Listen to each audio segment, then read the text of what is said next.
Hello, sir. How you doing, man? I'm good. Lionel says hi too. He just jumped up on my lap 30 seconds ago, so I guess he wanted to come over and say hi to. Now he's Like biting me. I like his kerchief.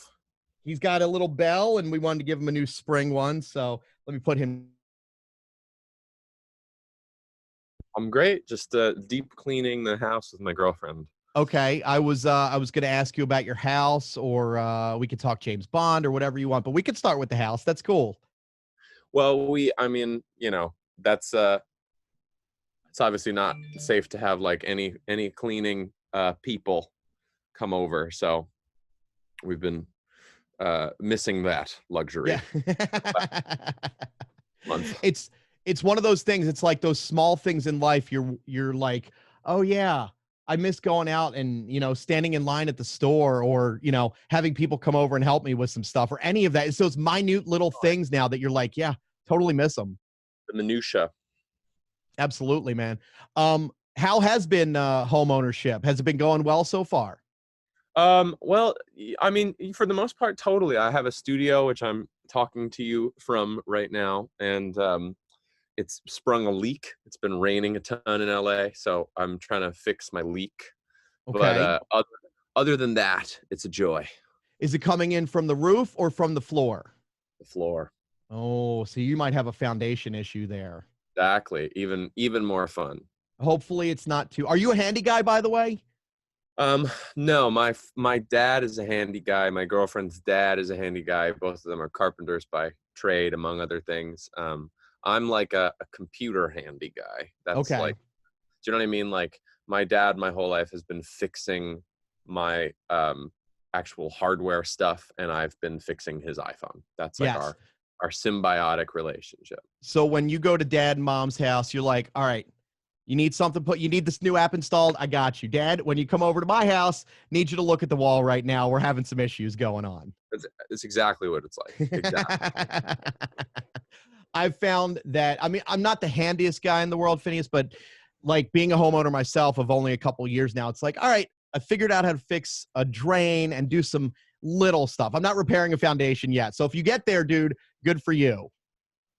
Yeah, I mean that's I like to think that it's made me a little bit handier, but like I can't quantify like being able to like run all of my pool equipment as like that I'm now like an outdoorsman. You know what I mean? Like just because But I've figured out the pump system and like how to schedule everything, not the same. but it's still something. At least you got that much ahead of the game. So at least I you're did, good there. yeah, I didn't know it, and then now I do. So there you Yeah. go. So there Yeah, you go. So before you go on vacation, you could set it and be all right for a couple days whenever vacation can happen again or whatever. a couple years from now when we vacation. Seriously. Yeah. So what have you been besides learning your pool equipment and finding a leak in your house? What else has been going on, man? I know you've been working on some music and everything, and I have a doing some sort of other stuff. Yeah, I have a melting pot of different projects that I'm sort of dividing my time up and trying to accomplish, and just to devote the most time to a Billy record and Hmm. a record under my own name. Okay, so you put out the EP Yeah, October, was it last mhm. year? Yeah. October 4th, I think. Yeah. And you do have your own like full length that is going to come out eventually. Yes, I mean I think it was farther along than it is now in an odd way. Like I think pre-COVID, I was like, oh, I really know what the shape of this album is going to be, because all of my stuff that I put out under my own name is very kind of like diary entry, like observational.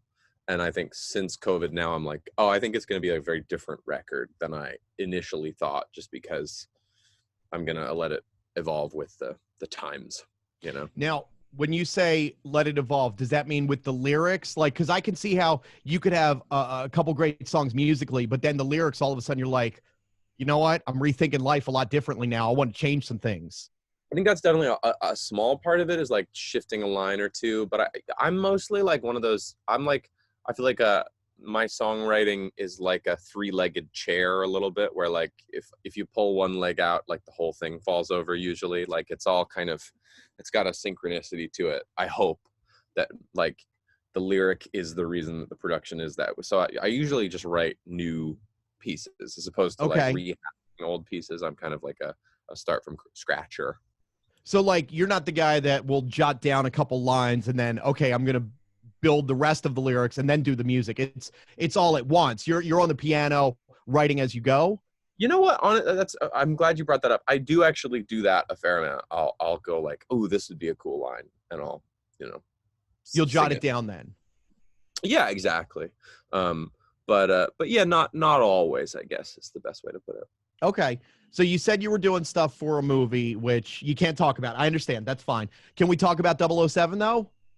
I mean, sure. Yeah, we can totally talk about 007. Okay. Because it floored me. You and Billy got to do that song. Love the song. You got to work with Hans Zimmer and Johnny Marr doing the guitar and everything. Tell me how it came together, man. I mean, you're working with one of the best franchises in movie history. I'm getting goosebumps just talking about it. I do agree. I mean, I think the main thing that's important to know in this specific case was that it was a thing that we always wanted to do, essentially. We're like, we would love to do this one day. And, I think once the album we were on the other side of the first album of When We All Fall Asleep, I kind of made it known to the team. I was like, if we're going to do any film stuff, I was like, let's shoot for James Bond, and if they just say no, then we'll try elsewhere, but let's make that call first. So you guys approached. Yes. So we set about meeting the people at Metro-Goldwyn-Mayer. We set about meeting Barbara Broccoli, who's awesome, and just sort of making sure that we were all on the same page, because we understood that like they didn't want any song from an artist that was popular. They wanted the right song for the film. You know what I mean? So we tried to get ourselves as educated about like the plot of this film. We obviously we're fans, so we were up on Daniel Craig's whole kind of series of Casino and Quantum and Skyfall and Spectre. So we were like abreast of the storyline. Yeah, I mean, it was a really thrilling process. We ended up writing the song on tour in Texas, just like whenever we could. We'd just received like a scene from the script to read, so we wrote it based off of that knowledge. And then over the next couple of months, Hans Zimmer got involved, and then we ended up flying to London to record the orchestral components at Air Studios, which was really exciting. How do you feel knowing you're like, oh my God, I'm going to be giving this to Hans freaking Zimmer and his symphony? I mean, like, that's got to give you the butterflies inside, but in the best way possible. You know what? Like, I was nervous, I think, just in the same way that like you might be nervous like talking to like if you were like a runner, you might be nervous talking to like Usain Bolt, right? It's like, I mean, he's like he literally has a master class, right? Sure. Like he's like the master teacher. So I was nervous, and I shouldn't have been in retrospect. He is such a cool, sort of like self-deprecating, funny guy. Like I love everything about that guy. I think he's just a genius.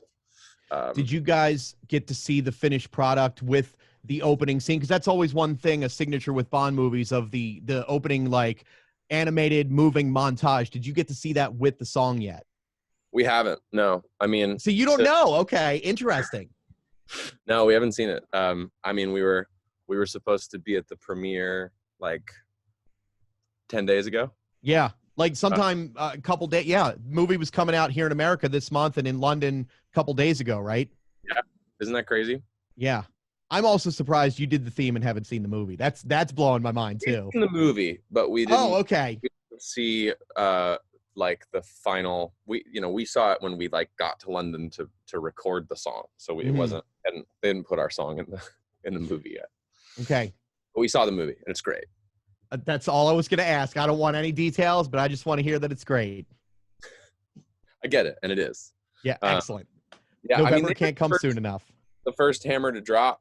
Barbara's a smart person. I mean, I remember that day where I got the kind of like text of like, hey, this is bad news, but the movie's being pushed to November, and blah blah blah. And I remember just being like, wow, that's one way to do it, I guess. And I remember being like, like I wonder how long this will all last. And then obviously it's now it would have been a necessity, and they just clearly were reading the signs better than I was, or than the United States government was. No. Yeah. Then the people in charge are elected officials. A couple more minutes with you here, Finn. This weekend, you and Billy and Chris Martin from Coldplay and Eddie Vedder, you guys are all going to do this big show, One World Together at Home, which is pretty cool. Have you done your performance yet for that? I'm not sure how it works. Or are they going to go to you live this weekend? The Global Citizen show? Yes. Mm-hmm. You know, I think just because of the time zone of every person that is performing, some of us have pre-recorded, you know, because otherwise it'd be like Chris Martin, if he's in England, he'd be like up at like 3 a.m. or whatever. Sure. So we have pre-recorded ours. But yeah, it's a song we've never done before. So very nice. Yeah. Very nice. Okay. So we'll watch out for you guys this weekend. We're gonna have it on our iHeartRadio stations and TV, and it's gonna be around the world. You can't miss this show this weekend. And how's your podcast going, man? I got to catch the first episode so far. You and Claudia are pretty good on So We Bought a Home. Thanks, man. We just we put out the 4th episode today. I think, you know, I mean, like you've obviously done your job for quite some time. Like if someone was like, yeah, I just listened to your first episode ever, would you be like stoked, or would you be like a little mortified? No, I'd be like, thank you. Are you going to listen to more? Okay. And you know, what else is going on? I think I fall under the category of like the minute I'm done with something, I like just see all of the things I did wrong. So like 4 episodes in, I'm like, okay, now I'm like feeling much more comfortable about it. But I have a great time doing it. I'm a huge fan of radio. I'm a huge fan of podcasts. Like the reason I wanted to do it in the first place is I just love listening to them. I was like upstairs right before this listening to Chris D'Elia's podcast. Like that's just like, I just love doing stuff like that. That's cool. You need a break from music. Sometimes you just need to hear something else. You know, I totally get that. Well, and I think also it's like, especially in the period of time we're in right now, actually just being conversational as you and I are is like more digestible than if I were like singing a song and being like, you know, everything is closed. Like, I think I'd be like, I seem like kind of a opportunist musically, you know? Sure.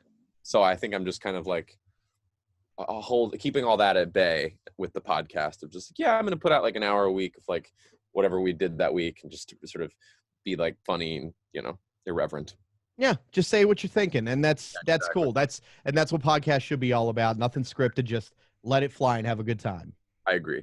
Yeah, absolutely. Well, Phineas, I appreciate it, man. And let me just remind everyone, number one this weekend, watch out for One World Together at Home, the big Global Citizen and World Health Organization show that you and Billy are going to be a part of, and everybody else. And your podcast with Claudia, We Bought a House, and 007's coming down the road. You got a whole bunch of new things going on. You're taking over the world, my man. You're doing all right for yourself. I'm not doing as good a job as COVID-19, but I'm trying. None of us are right now. Yeah. Phineas, really appreciate it, brother. Thank you so much, man. Thanks, bro. Appreciate it. See you, man. Take care.